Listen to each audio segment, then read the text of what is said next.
Madam Speaker. At tingin ko ang neto naman at this point in time ay nung kami ay nag-uusap, sila naman ay handa nilang balikan yan. And of course,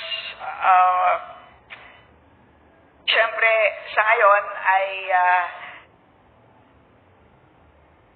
ayan, binabantayan talaga natin ang mga flood control projects.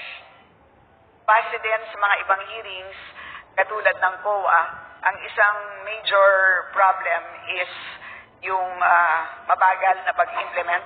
Kasama dyan ang delays at low fund use. Yan ang naalala ko sa ibang hearing. Kaya sa tingin ko baka kailangan natin tanungin yan sa DPWH. Pero pagdating dito sa DPCC, as an issue para sa DPCC, tingin ko yun ang dapat bantayan ng DPCC, yung pag-monitor ng master plan and at the same time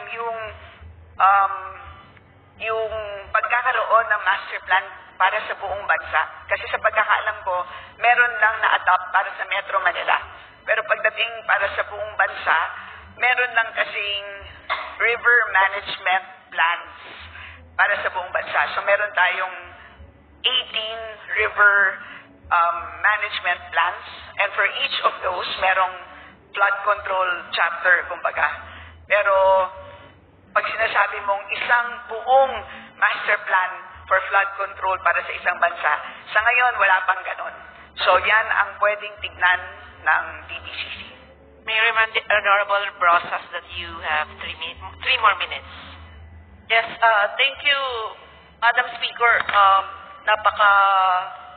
Napaka-personal din sa akin ito kasi binabaha ako eh. Kaya kailangan ko itanong talaga, no? Kasi despite the DPWH Flood Management Program from 2022, which amounts to 128 billion, tas 2023, 182 billion, 2024, 244 billion, talagang mapapatanong ka, Madam Speaker. Kasi bumabaha talaga ng todo-todo sa NCR, Madam Speaker. So, walang nangyari dun sa mga pondo na yun, seemingly.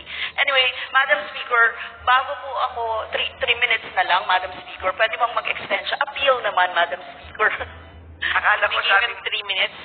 Madam Speaker, akala ko sabi mo, appear, kasi pareho tayong binabaha. Appeal kay Madam Speaker natin. Madam Speaker, meron ng DPWH na Sustainable Infrastructure Project Alleviating Gaps, or SIPAG, at Basic Infrastructure Program, BIP. Basically, under this program's projects, it would include constructing roads, flood management, bridges, and even multi-purpose buildings. May existing programs na ang DPWH hinggil sa road construction, flood management, at constructing bridges. Para saan pa itong SIPAG at BIP, Madam Speaker?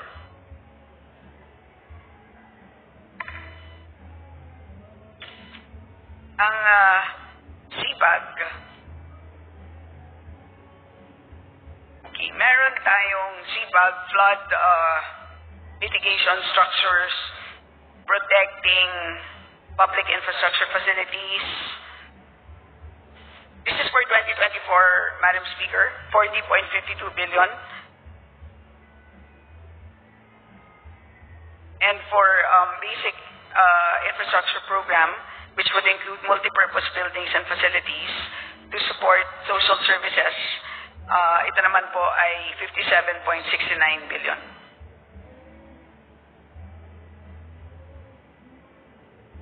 Madam Speaker, very alarming ito, no? Nakita natin na doble-doble yung proyekto ng DPWH na pinapondohan ng napakalaki.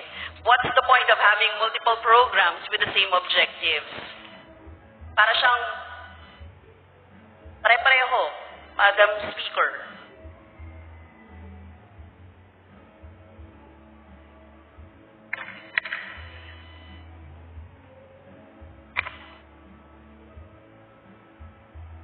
Okay, so, Madam Speaker, sorry, I stand corrected. Yung pong nabanggit ko po na numero kanina, ay yun pala po ay changes. So, ang total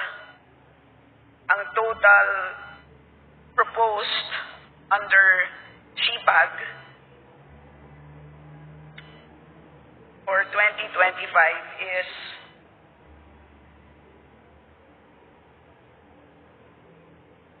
is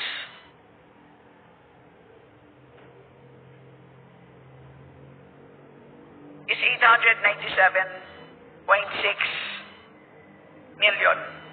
And for basic infrastructure program, which would include evacuation centers na kailangan natin ng mga binabaha, Your Honor, 184 million. So, itong mga facilities na to ay masasabi natin naman na very useful, lalong-lalo na sa mga binabahang mga lugar.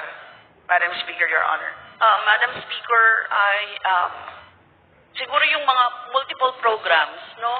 Kaya ang tingin po natin may pare-pareho dito. And Madam Speaker, can I request specifically for the accomplishment report of CPAG and BIP, Madam Speaker?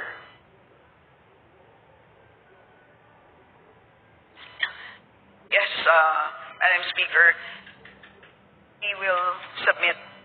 Yes, thank you, Madam Speaker. Today, Madam Speaker, no? Kasi Yes po. kompleto naman na yan. Thank you, Madam Speaker.